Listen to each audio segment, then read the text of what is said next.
Single గా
జనాలు అడుగుతారు అందరూ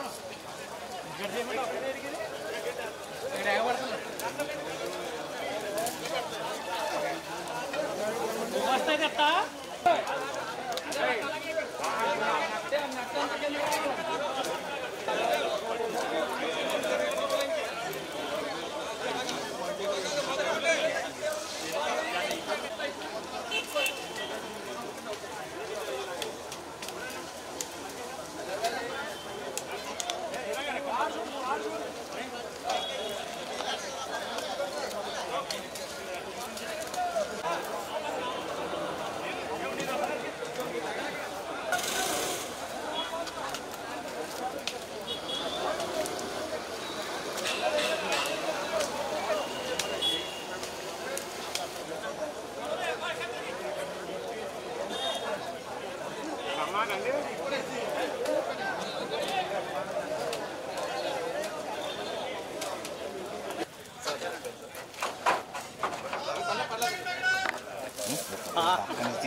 పేదవారి మహిళల సొంతింటి కల నెరవేర్చాలని ఆ రోజు చంద్రబాబు నాయుడు గారు ఆంధ్రప్రదేశ్ రాష్ట్రంలో 8 లక్షల ఎన్టీఆర్ టిట్కో ఇళ్లు, మన పాలకులలో 7,159 ఇళ్లు ఆ రోజు 2019 ఎన్నికల నాటికి 90% ఆ రోజు పూర్తి చేస్తే జగన్మోహన్ రెడ్డి అధికారంలోకి వచ్చిన 5 సంవత్సరాల్లో ఒక్క అర్బస్తా సిమెంట్ గాని ఒక్క రూపాయి గాని పెట్టకుండా ఆ పేదల మీద ఆ మహిళల మీద కక్ష సాధించడానికి నిదర్శనం ఈ రోజు ఏదైతే ఎన్టీఆర్ టిట్కో ఇళ్లలో పెద్ద మాదిరిగా ఒక చిట్టడవిల మాదిరిగా పెరిగిపోయిన వృక్షాలతో నిండి పాములు పుట్టలతోటి ఏదైతే కట్టినటువంటి కట్టడాలు బిల్డింగులు కూడా మరి చెదలు పట్టినటువంటి స్థితికి జగన్మోహన్ రెడ్డి 5 సంవత్సరాల్లో తీసుకొచ్చాడని అంటే పేదల మీద కనికరం లేనిటువంటి మానవత్వం లేనిటువంటి వ్యక్తి జగన్మోహన్ రెడ్డి.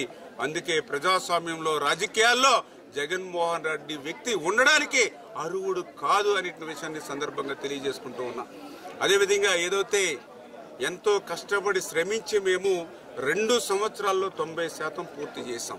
మరి ఈవేళ ఈయన అధికారంలోకి వచ్చిన తర్వాత జగన్మోహన్ రెడ్డి ఒక్క రూపాయి దీని మీద ఖర్చు పెట్టకపోగా మేము కట్టినటువంటి ఇళ్లను సైతం బ్యాంకులకి తాకట్టు పెట్టి ఒక్కొక్కరి నెత్తి మీద 3,80,000 ఈ రోజు వడ్డీతో కలుపుకుంటే 8-10 లక్షల రూపాయలు చొప్పున నా పాలకొల్లు నియోజకవర్గంలోనే మేము కట్టినటువంటి ఈ ఎన్టీఆర్ టిట్కో ఇళ్ల మీద 180 కోట్ల రూపాయలు ఈవేళ ఆయన తనఖా పెట్టి ఆయన అకౌంట్లోకి తరలించుకున్నటువంటి పరిస్థితి. ఆంధ్రప్రదేశ్ రాష్ట్రంలో చూస్తే దగ్గర 7-8 వేల కోట్ల రూపాయలు ఎన్టీఆర్ టిట్కోలను తాకట్టు పెట్టి మరి జగన్మోహన్ రెడ్డి తీసుకున్నటువంటి పరిస్థితి. ఈరోజు మరి ఆ తాకట్టు పెట్టినటువంటి డబ్బులు కూడా కనీసం ఆ ఎన్టీఆర్ టిట్కో ఇళ్లు బ్యాలెన్స్ వర్క్ పూర్తి చేయడానికి కూడా ఉపయోగించాల. ఏమైపోయినాయి ఆ డబ్బులు? ఈ రోజు నా పాలకుల్లో 180 కోట్ల రూపాయలు తీసుకున్నారు. ఏదైతే ఆంధ్రప్రదేశ్ రాష్ట్రంలో 7,000 8,000 కోట్ల రూపాయలు తాకట్టు పెట్టి తీసుకున్నారు. మరి ఆ తీసుకున్నటువంటి డబ్బులు ఎక్కడ కూడా ఒక్క రూపాయి ఖర్చు పెట్టినటువంటి పరిస్థితి దుస్థితి లేదు. ఈ రకంగా